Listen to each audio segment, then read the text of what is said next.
famed author Clive Cussler. The hero Dirk Pitt. The awful truth plagued Pitt. He made too small a target. The constant friction of his buttocks had raised painful blisters.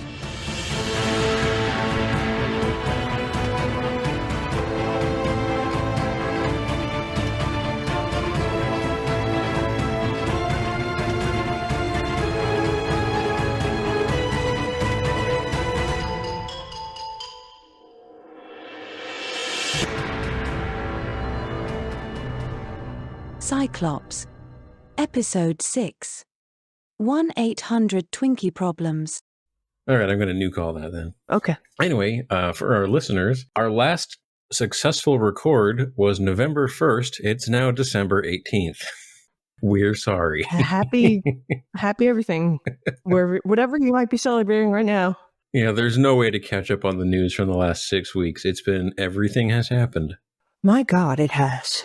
Oh, Matt Gaetz is, I don't know if you care, if our audience cares, but his file is going to be released.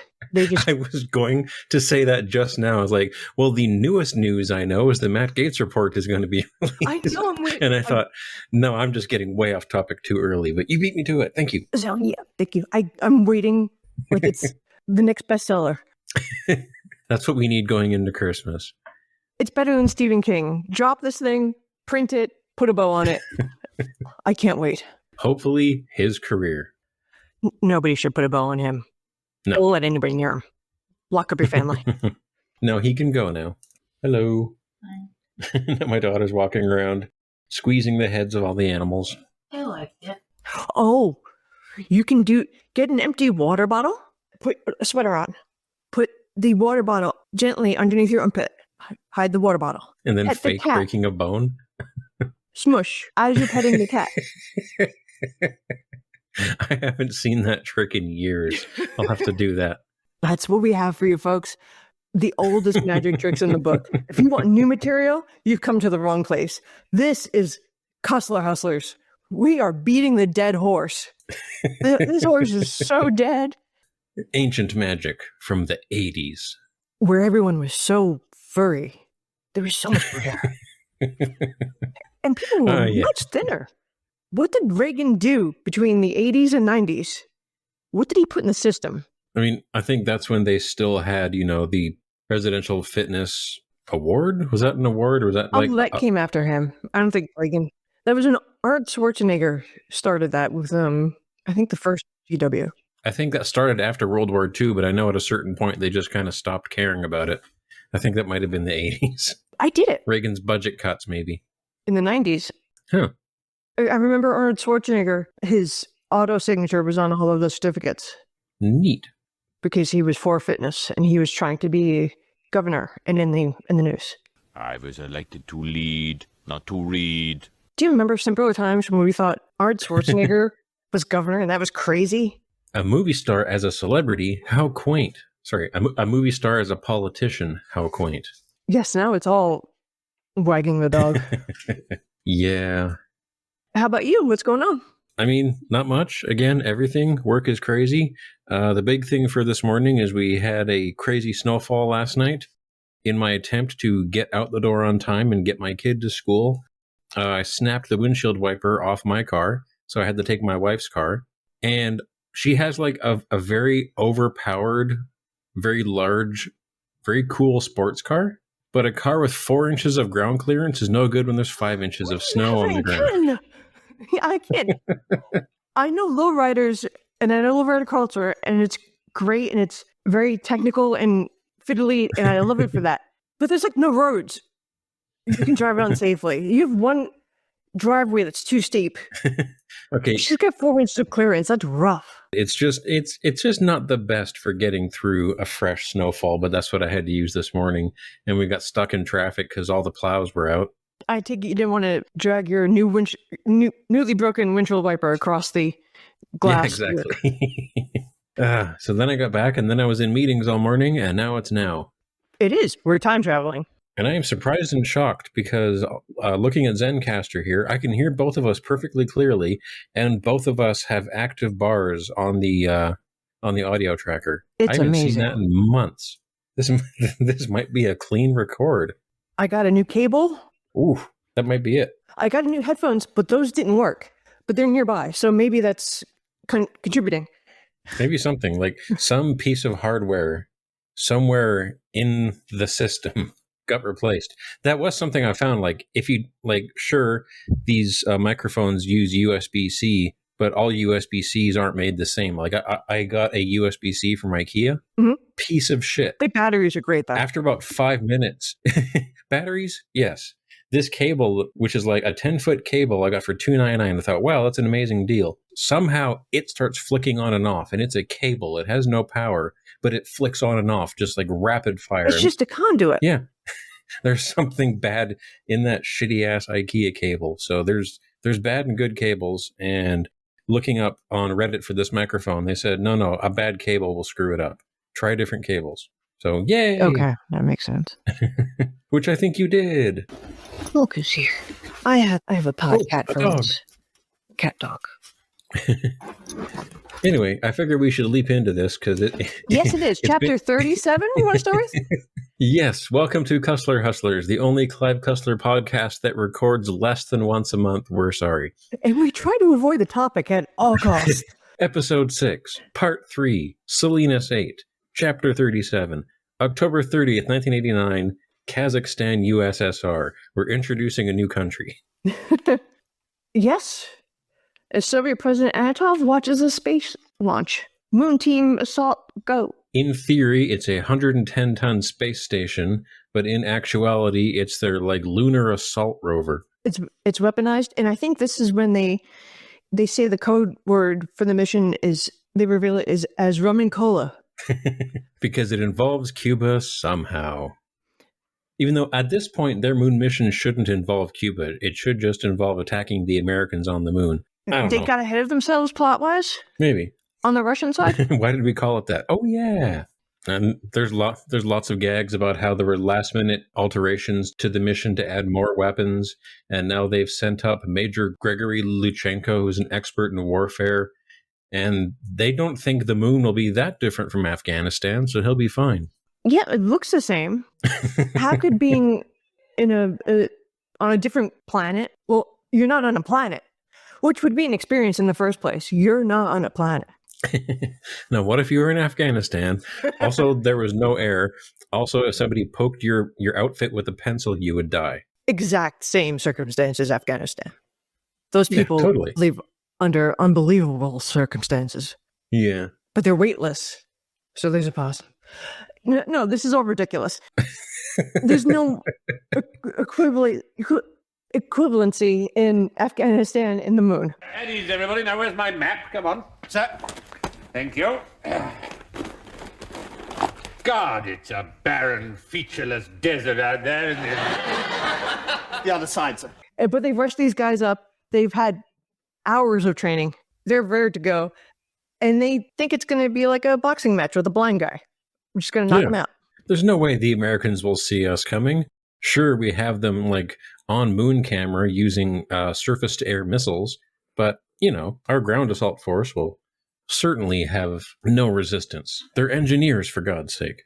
Yes, they will remind us shortly. The chapter ends with an excellent genre moment where they're talking about the island off Cuba, Santa Maria, when they say, somebody escaped from our facility. They won't get far. His name is Dirk Pitt. Oh, God, no.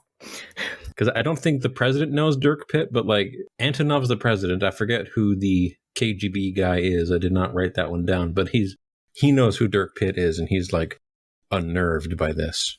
As he should be.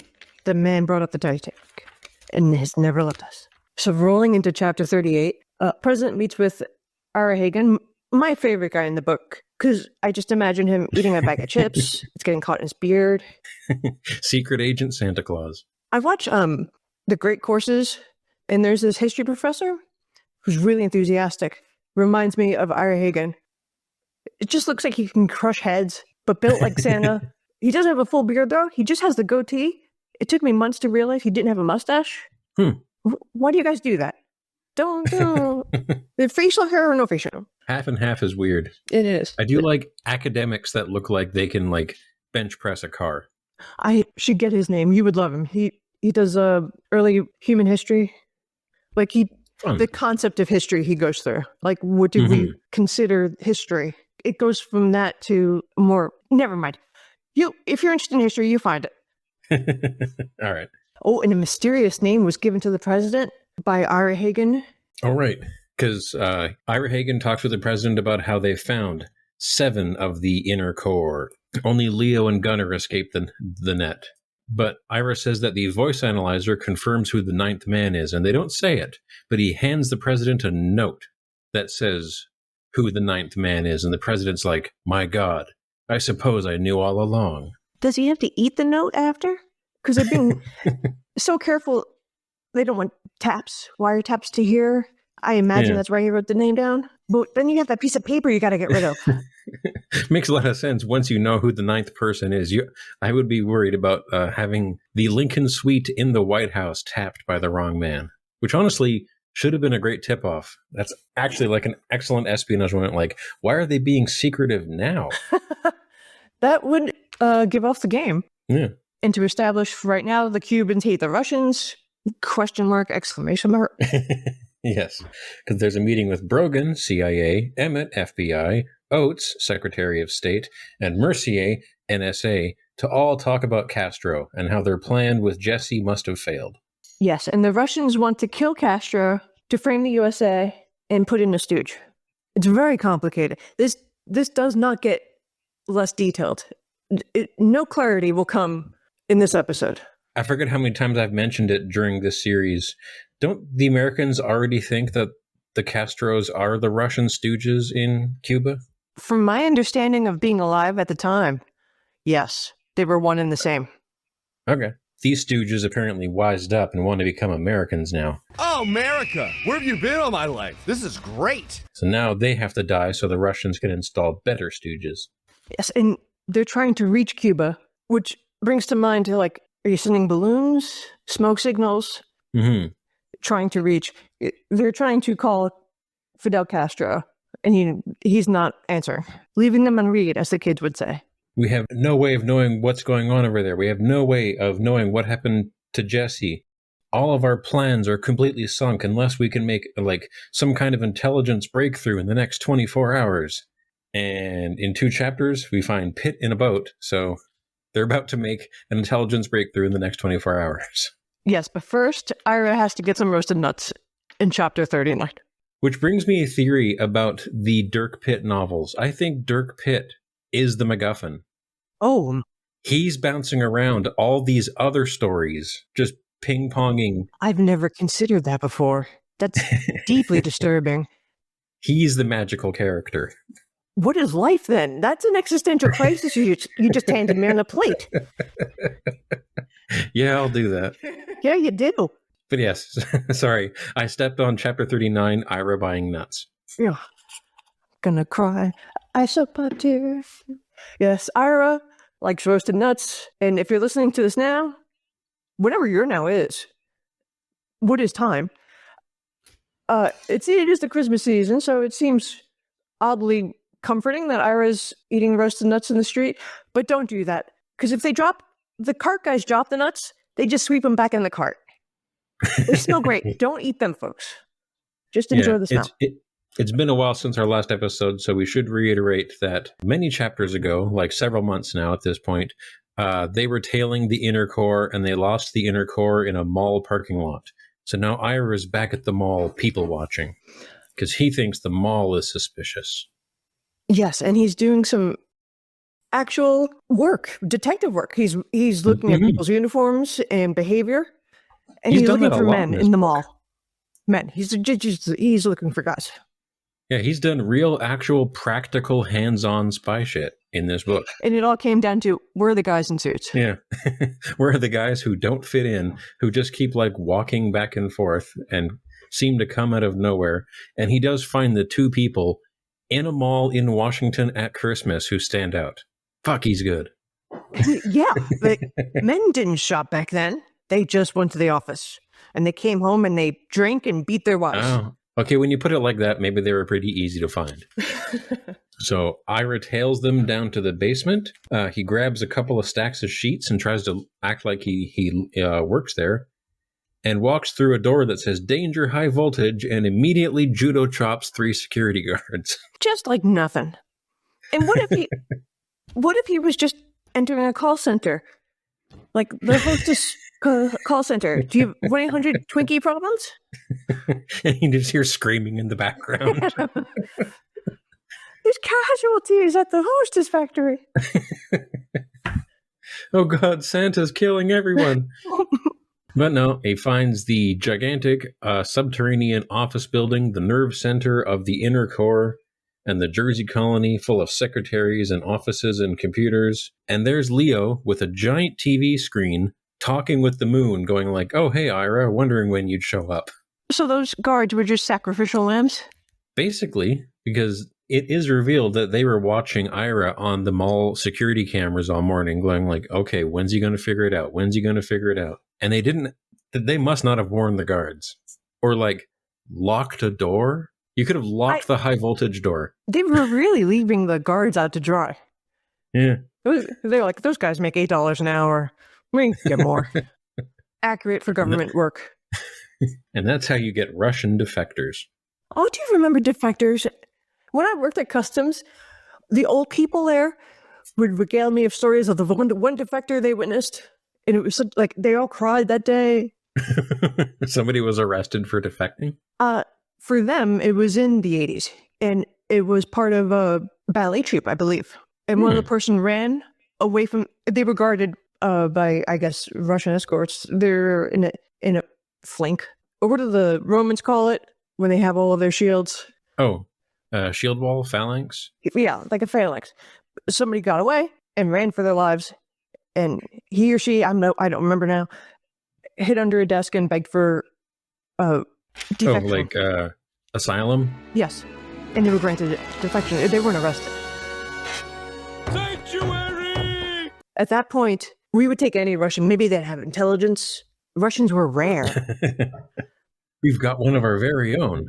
And now you go to Coney Island and it's little Odessa. Most of the information we've gotten out of her seems to be they only have 2 channels. Yes.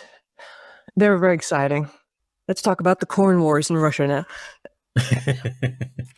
Chapter 40. Dirk is in a boat going slightly insane. Oh, yes. I forgot about this. He's in a tub. He's a cat in a cast iron tub with an outboard. And his skinny ass doesn't have enough protection for him to sit down. So a thin person is suffering. And I took some glee. Finally, it's not just me that doesn't fit in bathtubs. President Taft got stuck in one. That was famous. He skipped bringing fresh water so he could bring as much gas as possible. But even with like 12 gallons of gas or whatever he had, he's just about out of gas. He's in the middle of the sea. He's parched. He's burnt. He's going a little bit insane. He hasn't slept for 36 hours. Out of nowhere, he is found by Captain Kermit and a U.S. attack sub. I gotta love a Kermit. The names Clive Cussler brings back, like Agnes and like Moorhead. It was an excellent moment because we do get a couple of pages with Kermit down in the sub, and one of the sonar operators or the surface radar operators is like, "Sir, we have a contact." And Captain Kermit's like, "Well, what kind of boat? What make? What model? What country?" And the guy's like, "It's a bathtub." I don't want to tell the captain we found a bathtub with a guy in it, but they did. Just smudge it. Raft. Yeah. Kind of raft. It's a raft, yeah. Do you need to know exactly? Just pick him up. Chapter 41, Sandecker is having a manly breakdown. But his parents are still alive. We find that Sandecker's parents are still alive. Well, he's only in his mid-50s. He's not ancient. No, I guess not. I was surprised by somebody's parents being still alive. Conan O'Brien's parents passed away. They're 94 and 96. You can cut that. I don't know why I said that. I learned about that on a Simpsons meme page.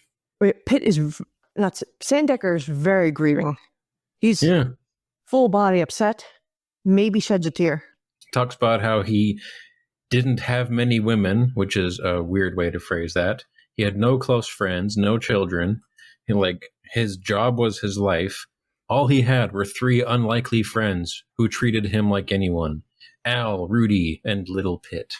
And this is why you have to go back to the office, because your manager is a lonely loser. And you're his social life. All my managers are in different cities. My husband's too. I am my entire department in this city.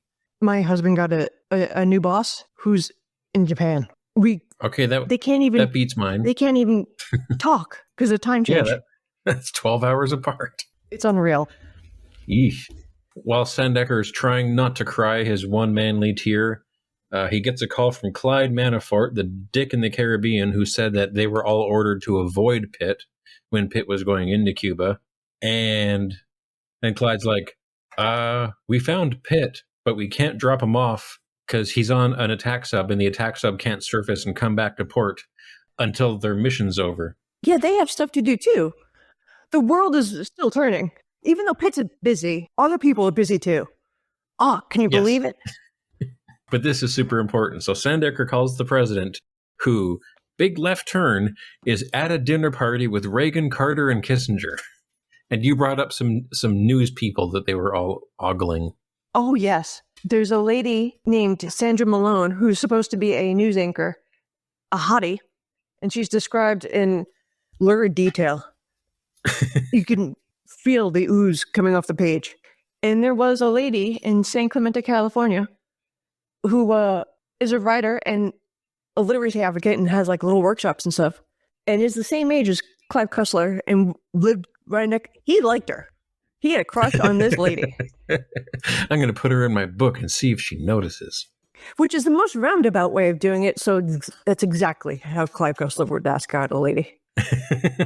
Even though he was married this whole time, and married like right up until the end.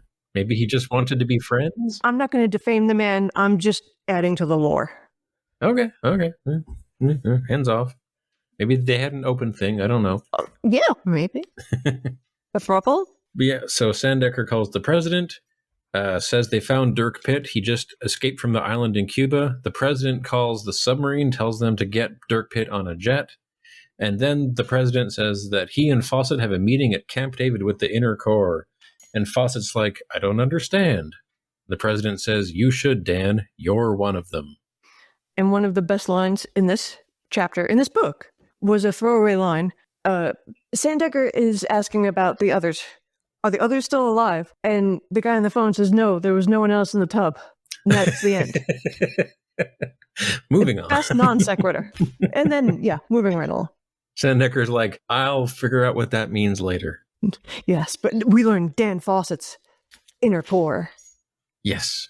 He's the one who's kept the government off the Inner Corps' back this entire time. And he's been in 3 books. Like, we've had a lot of, maybe more than that. I think Fawcett was in Raise the Titanic. Fawcett and Mercier have been in most of the books. Yeah.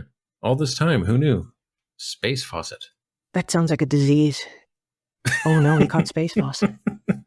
He has to stay by the bathroom at all times. Dear God, I can't imagine what that could possibly mean. Death by airlock failure. Mhm. Death by brain parasite. Yeah. Death by sonic diarrhea. Oh, you don't want that. So Pitt's captured and exhausted. Not captured. He's back in the home He's team. been captured by the Americans. He's pretty beaten up. Yeah. And he debriefs the CIA and the president.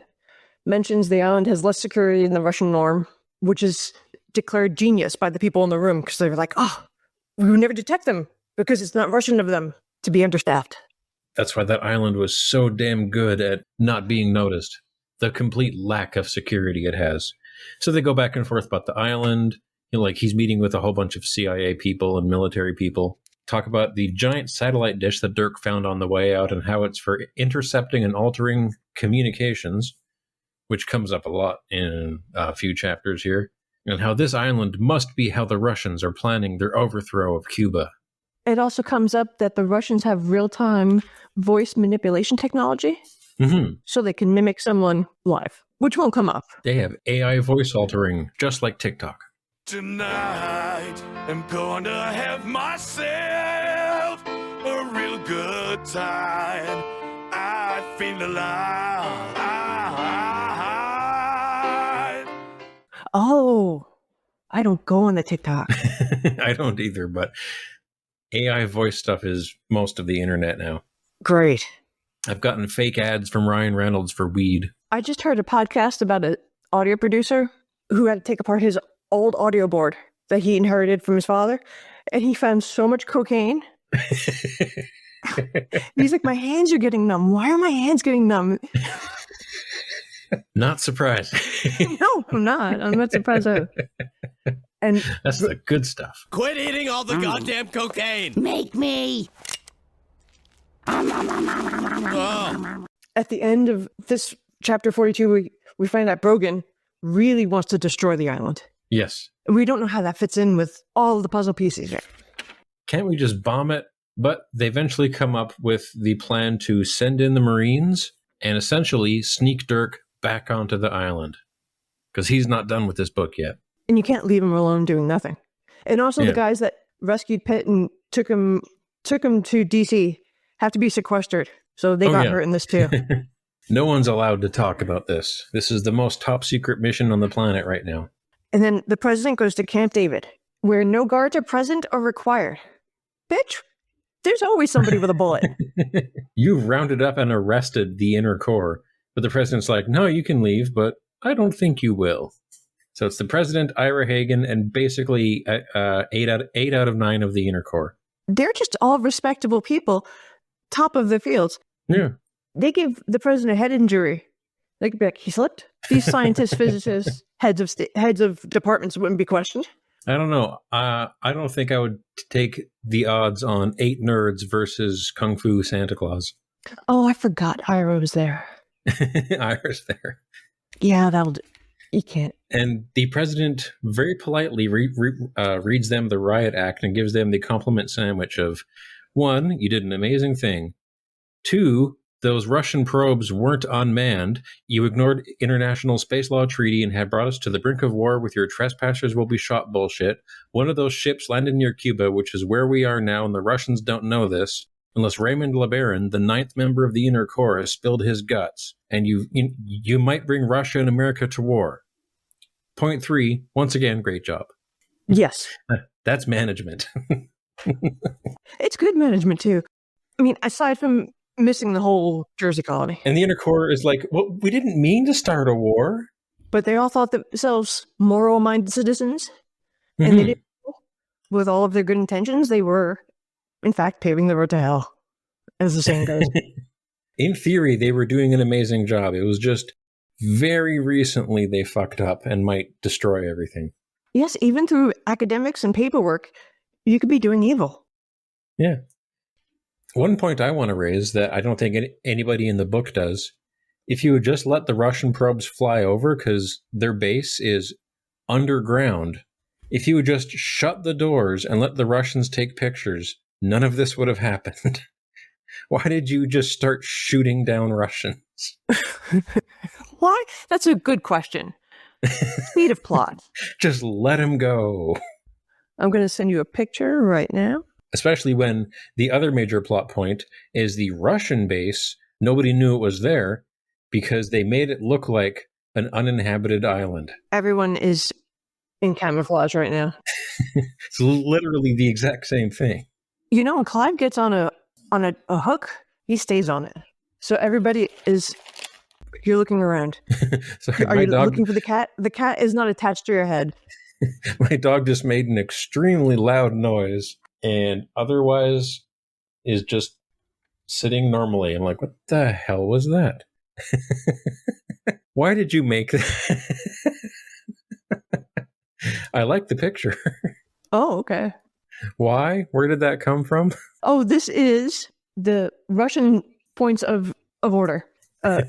Or Colonel Romkleist, retired U.S. Marines, points of order. Destroy the compound, kill Velikov and staff. I added Prophet because it's a Reddit joke and meme thing. And if you print out anything and put it in a frame, it looks cool. I was more just amazed you actually made something for this. That's awesome. It's really impressive to be. It just put something in a frame. I have extra frames. That's not staying in there. That's coming out. I'll put something new in it. So are we now on chapter 44 where Dirk is talking with the head of the Marines, who has the weirdest backstory of any bit player in a Cussler book so far, because he is a medium-skinned black, born in Argentina, and the son of an SS officer. And Liberian diplomat. Why any of this? He could have just been Ted the Marine. Or Keith. But yeah, we get Colonel Kleist here, who is a medium-skinned black person. Why do we need to know the shade, Clive? Why are you hung up on this? And they talk about the Cuban SEALs with like a wink. We're not doing this mission. Cuba's doing this mission. And they have a special purpose undersea transport they call SPUT. Yes. Some sort of submarine. Dirk's entire point on this mission is to just lead the Marines onto the island, back to the vent he crawled out of, and then go back to the beach and wait, which is something he'll totally do. And in the meantime, he's astounded to learn that the USA has war games for every country on the globe, in the world. Yes. And they're on computers. I never know what might happen with Paraguay. Liechtenstein's really going to come after us one day. We'll just send Ted. He'll beat Liechtenstein. And Pitt gets a pretty nurse, Alice. Yeah. The second part of this chapter just starts off with Dirk pondering what his nurse would look like sprawled out on satin sheets. So he threatens her. He's met her for 10 seconds.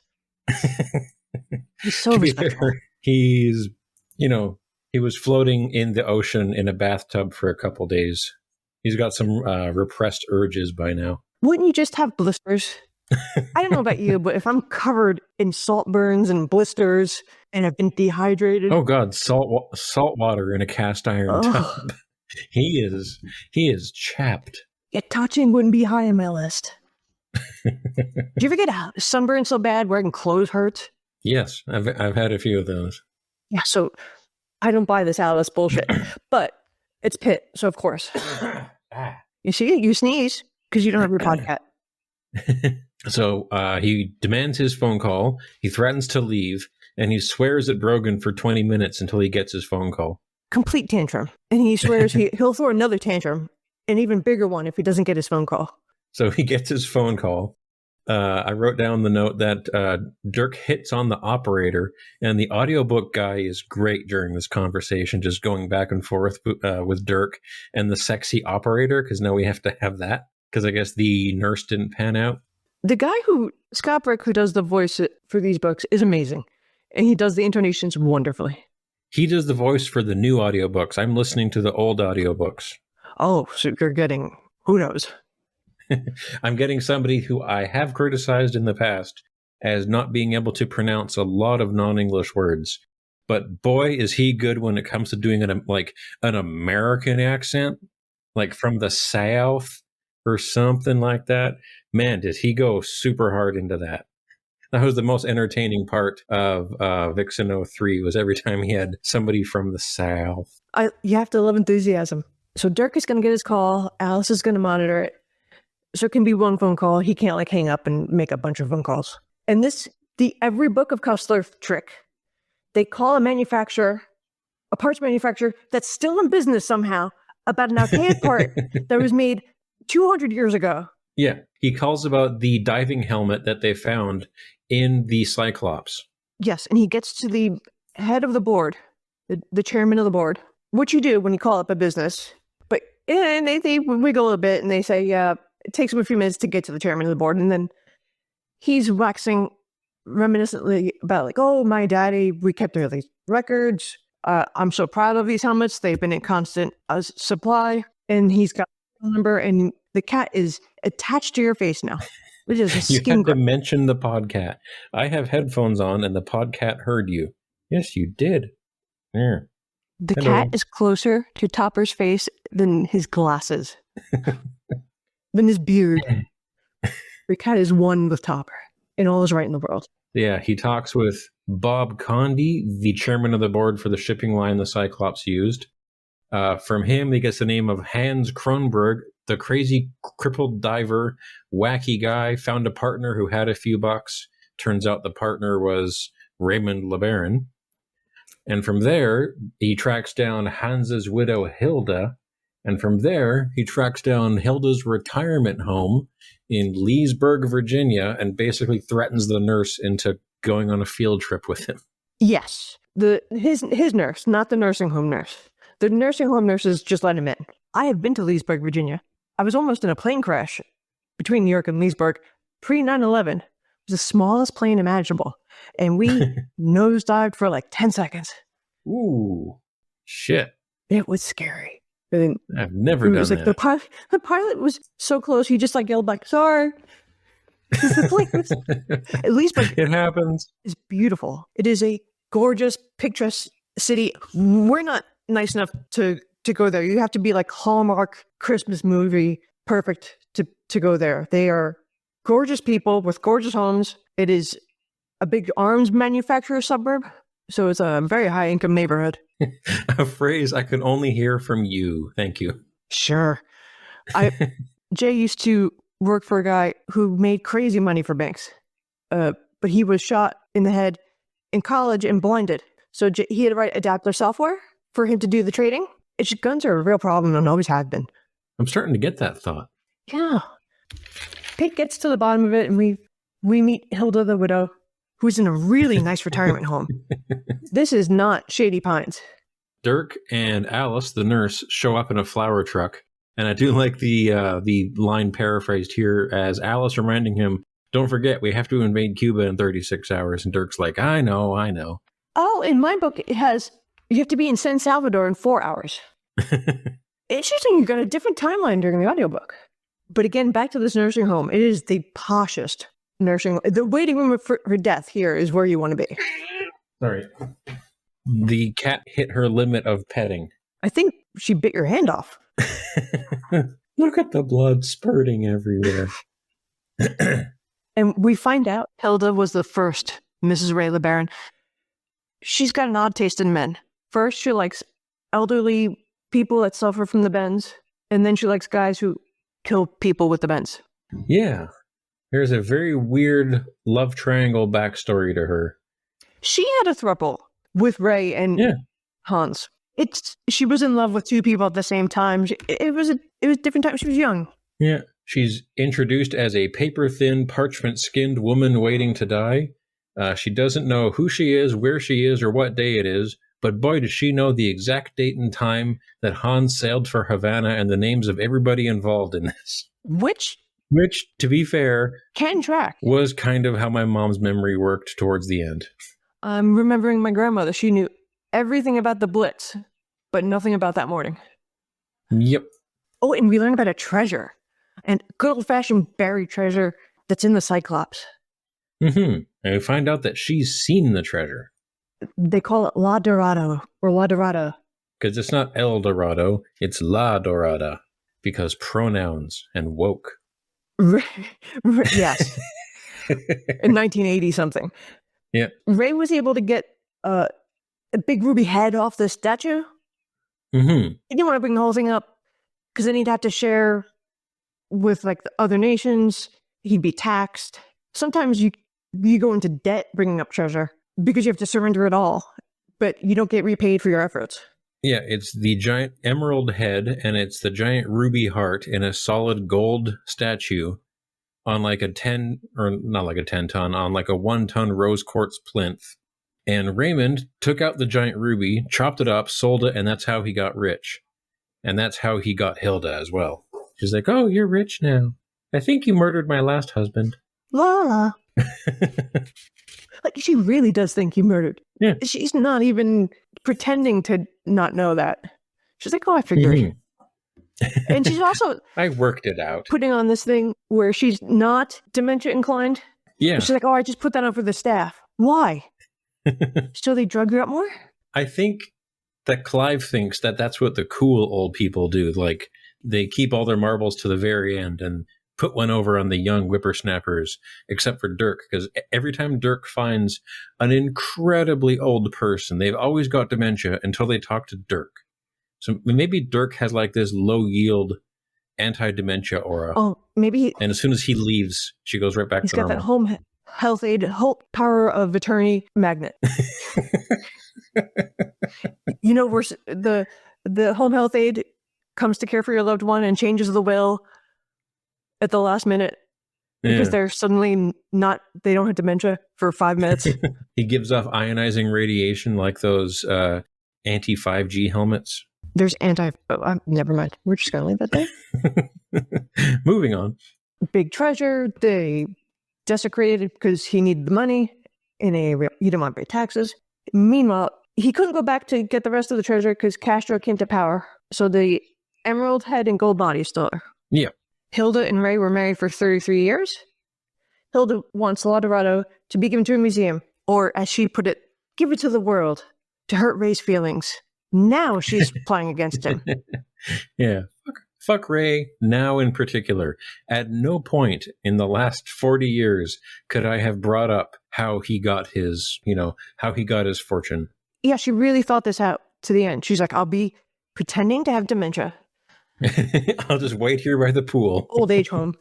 This guy named Dirk is going to come near me, and I'll spill the beans then. She nailed it. I think this is more evidence for Dirk being the magical MacGuffin. You're right. You were right.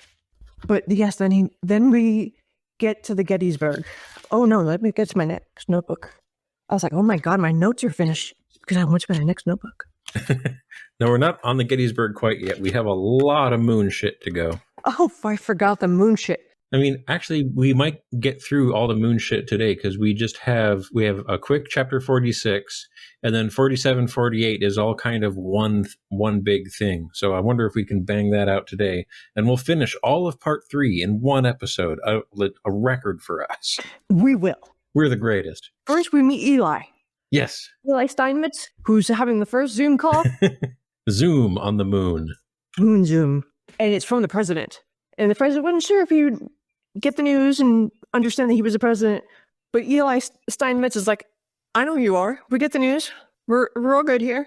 And the president downloads him. The Russians are there. They're going to come. And Eli's like, we're going to stay and fight. Yeah. We can't give this up. And the president's like, you're outnumbered. And Eli's so badass. She's like, we got this. We'll come home when we come home. And he gives perhaps very specifically one of the best badass boasts ever, if you're me, at the end of the next chapter. But yeah, this chapter is actually quite long, and it's just like there's so much talk about landings, tactics, and strategy. And then the POV changes to the Russians landing on the moon. Yeah. And there's lots of talk about landing, tactics, and strategy. Yes, the Russians have a VIP waiting room at their mission control. Oh, I do that a lot. I'm sorry. Sorry, you were very suddenly hand talking. It was great. I'm a mime. Woo. The worst kind. The podcasting mimes? It's the weirdest podcast. It's very ASMR. And so Soviet Mission Control is having a VIP party for the Selenius 8, and they're so charged up because the big kids are going to beat up the little kids, and they're the big kids. I forgot it was a VIP party. Yeah, like there's a lot of Russians who are basically going to be watching this moon battle like live on the Jumbotron. Yeah. It's a fixed fight, according to them. It's just some scientists. They're not armed.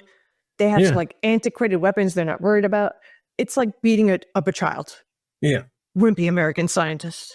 They don't have a chance. And then the Americans hop in their moon rover and drive out with a white flag. And I did like the line, the Americans are capitalists. If they can't win, they'll try to strike a deal. So Luchenko goes out to talk to Steinmetz on the surface of the moon.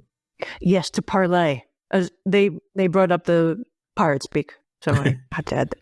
Luchenko's like, you're outmanned and outgunned. And Eli's like, yeah, I know. You could surrender. I was going to ask you the same thing. And this is an excellent example of the Russians, just like Afghanistan, never considering supply lines or reinforcements. Well, people are going to people every time. History doesn't repeat, but it does rhyme. And this is also the worst kind of siege, because one side doesn't have much air. Yes, we come to know that anyway. Russian attack force has like 2 hours worth of air. As badass as they are, as like Russian SEALs, just they kill for fun. But they only get 2 hours of air. 2 hours of air, and then they have to get back in their moon rover. Or into the compound. Which I feel might be susceptible to surface-to-air missiles, which the Russians know the Americans have. At least one, yes. At least one. But at the very end of this, when Steinmetz is driving off, Luchenko says, "You're just a bunch of scientists." And Steinmetz says, "Correction, engineer." I knew you would love that line.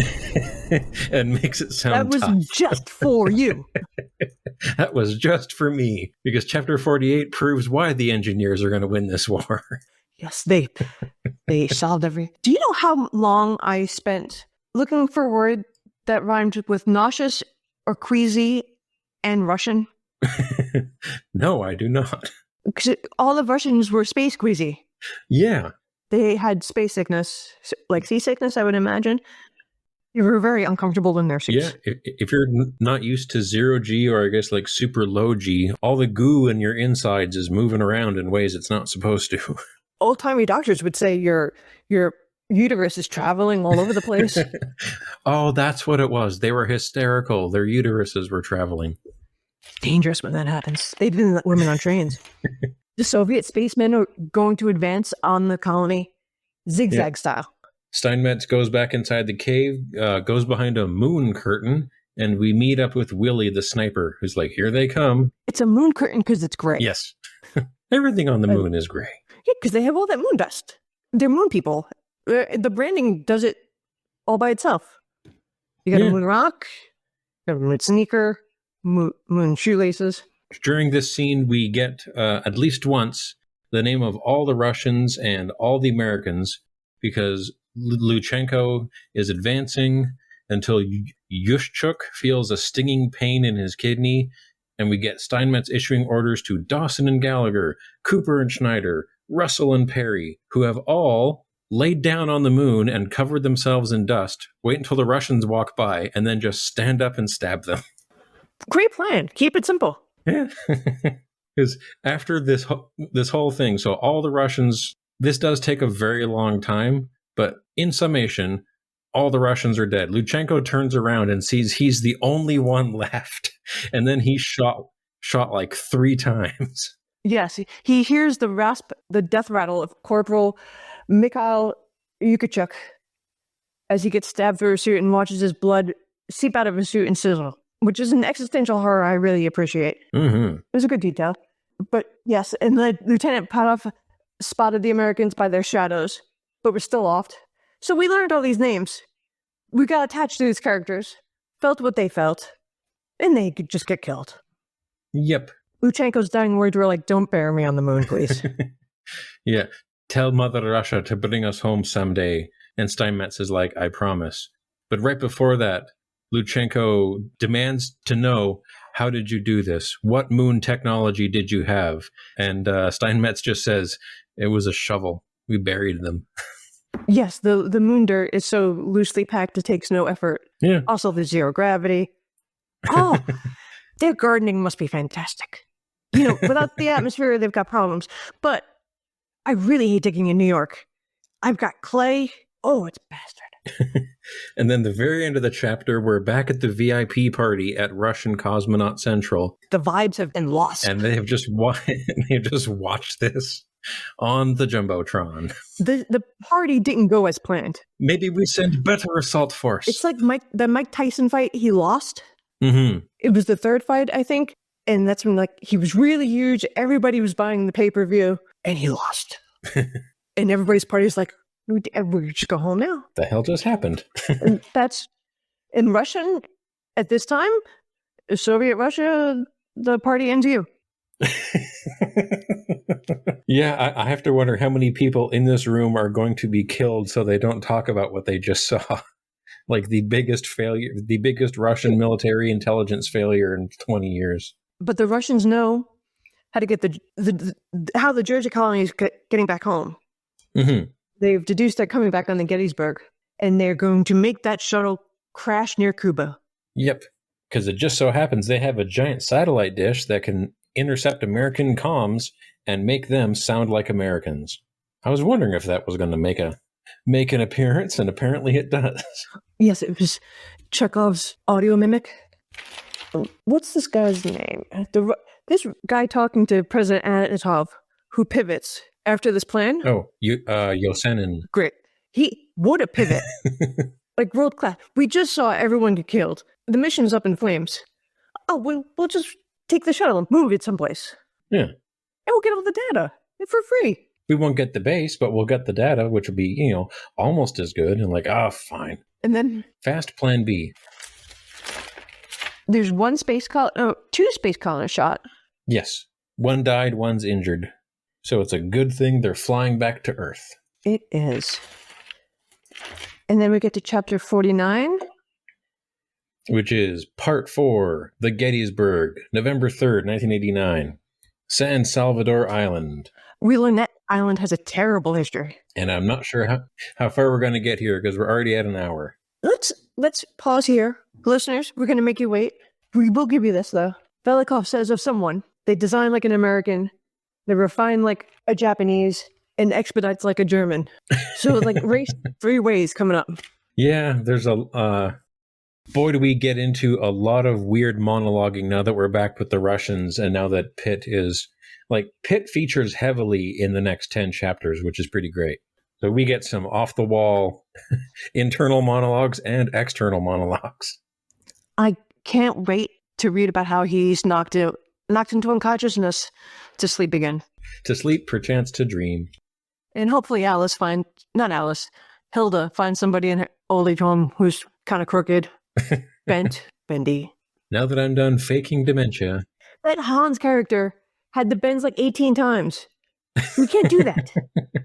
I do like how everyone talked about Hans as if he was this just utterly insane, semi-feral gold miner type character. Yes, he was the crazy gold miner.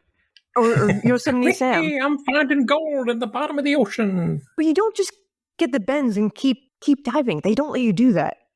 You can Also, walk that off. I guess let is not part of the equation. You won't. They were tougher back then.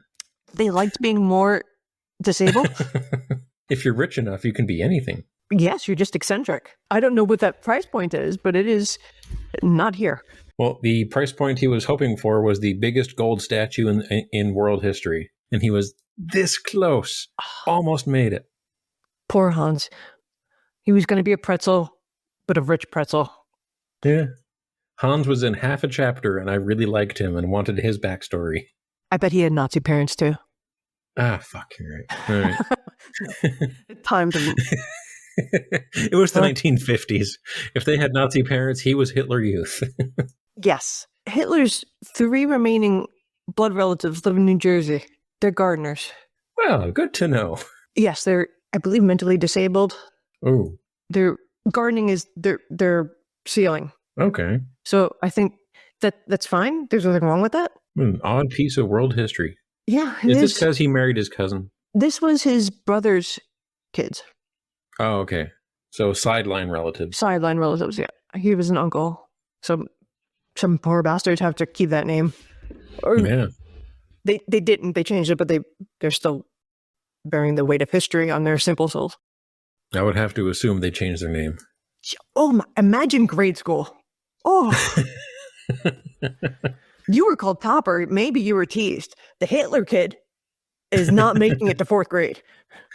He's just dead. I was called Chrissy Bear for 4 straight years. That is kind of apt. You are like a human teddy bear. But you probably didn't have a beard in elementary. I did not. I looked more like a gummy bear. And you were, because you're a giant, you're a string bean. Which is fun to watch little boys grow up now. My son is growing. And he's always been the littlest. But he grew this much in 4 months. All of his clothes look like he's hulking out of them. I do love when that happens. It's fun to see. Well, I hope you have a Merry Christmas. Yeah, I hope you do too. I hope we can record at some point over the holidays. Sure. I think I could avoid my family for a few hours. If you have to duck out, let me know, because I'll be officially on vacation starting Friday. Oh, happy vacation. Enjoy your plans and go eat something. It's your lunch. Yay! I get food now. Yes, you did podcast. Here's your food treat. Bye, everybody.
This more about Christmas, not a schedules. We probably would.